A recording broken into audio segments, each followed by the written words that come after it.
Let's talk a little bit about the foreclosure business, that from the point of view of people trying to make money by buying foreclosed homes. What you have to realize is that there's literally hundreds of real estate seminars that teach people how to buy foreclosed properties. It's a good way to get a bargain, and people are out there looking for bargains. So when you get in trouble, there's thousands and thousands of people that would like to take advantage of your trouble and get your house at a bargain price. There are courses that train people on how to do this. They train people in what to say to you to get your house from you. There's all kinds of schemes and programs that people use. There are also big shot real estate investors that have different techniques to buy your house at a bargain price. They'll come to you and they'll offer to pay all cash, for example, for your house, which is never really all cash. It means they'll write a check and buy your house at a quick real estate closing. But there's lots of ways that people will try to come and take advantage of your situation. The proof of it is, look at your mailbox. Every day it's stuffed with mail, offers that people will help you to get out of this predicament. People will come knocking on your door saying that they can help you. They'll stop the foreclosure, they'll help you sell your house, and what have you. But you have to realize that most of them, not all of them, but most of them are out to take advantage of you. The less you know about your predicament, the better it is for them. And they're not going to tell you everything. They don't have, they're not in the business to save your home. They're in the business of making the maximum amount of money that they can get from your situation. So that's why it's important to know what you're doing. If you know what you're doing, if you have to negotiate with someone, you can negotiate from a position of strength. The foreclosure industry is big business. If you ever go to the courthouse auction, you'll see hundreds and hundreds of people there waiting to buy the homes that are being auctioned off that day. And what happens is, once your name hits that list, when an auction date is set, your name is published on a list. Anybody can get this list. And the people in the foreclosure business, they will get the list, and they will get your name and address, and they will come to you. They'll either try to reach you by mail, in person, or by telephone. The main thing to remember is that a lot of them will promise to help you, okay? But they're really out to rip you off. So, again, know what you're doing before you negotiate with one of these people. When you find yourself in this foreclosure problem, you have an important decision to make. There's two choices.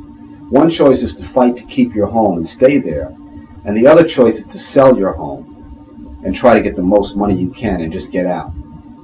Different things will determine this. For example, you may want to stay in your home, but perhaps you just can't afford it anymore. Perhaps the time has come for you to let it go. But if you choose to sell your home, be careful, because again, people will come and try to take advantage of you, and you won't get the maximum amount of money that you can get for your home. If you decide to sell, you will want to make decisions about the way that you sell your home. Are you going to sell your home to someone that comes along and offers you cash and a quick closing? Are you going to turn your home over to a real estate agent and hope that they can sell it before the foreclosure date? And that never happens.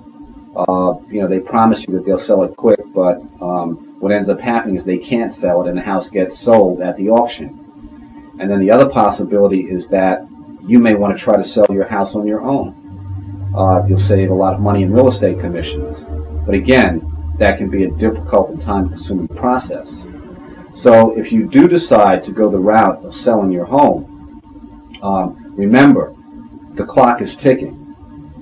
That when that auction date comes, your house is gone if you haven't sold it by then. So be careful of what option you choose to sell your home if that's your decision.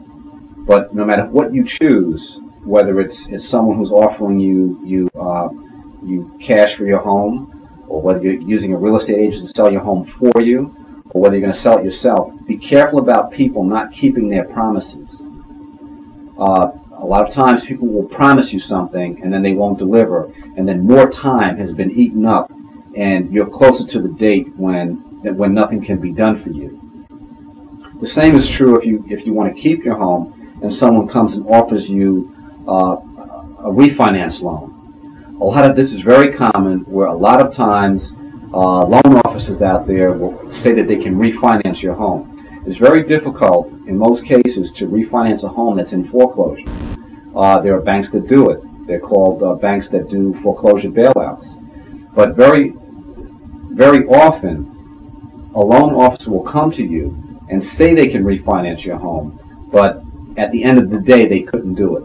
And it takes a couple of months for them to find out they can't do it. They'll try and try and try, and then after 2 or 3 weeks or a couple of months, they'll call you and say, oh, well, we couldn't do it. Or they won't call you at all. And this is very common also. So be careful about whoever you negotiate or deal with.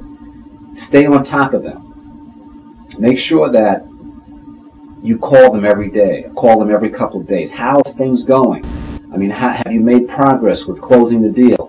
Because you need to know at every step of the process what's happening. And if you keep an eye on things, if you put pressure on people, that's how you be informed if things are not going well.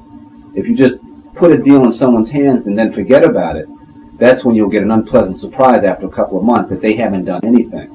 And now you're back in trouble. So be careful of promises that people make.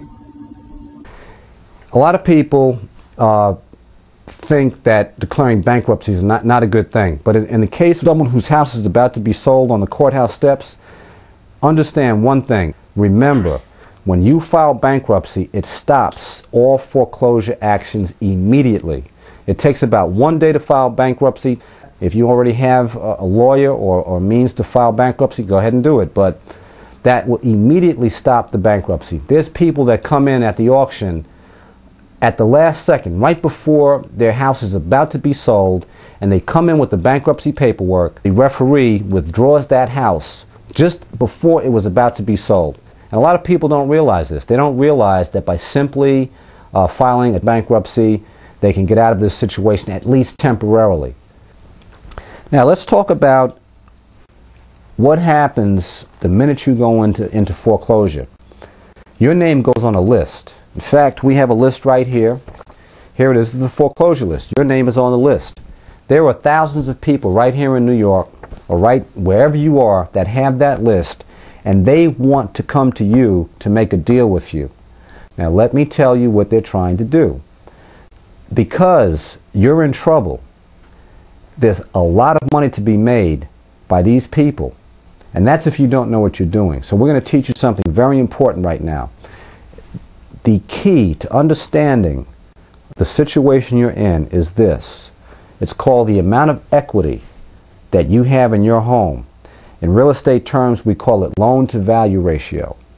That means that the more equity you have in your home, the easier it is to help you and get you out of this situation. Also, if you don't know what you're doing, the easier it is for someone to come and take complete advantage of you and make a tremendous amount of money on your lack of knowledge and on your misfortune.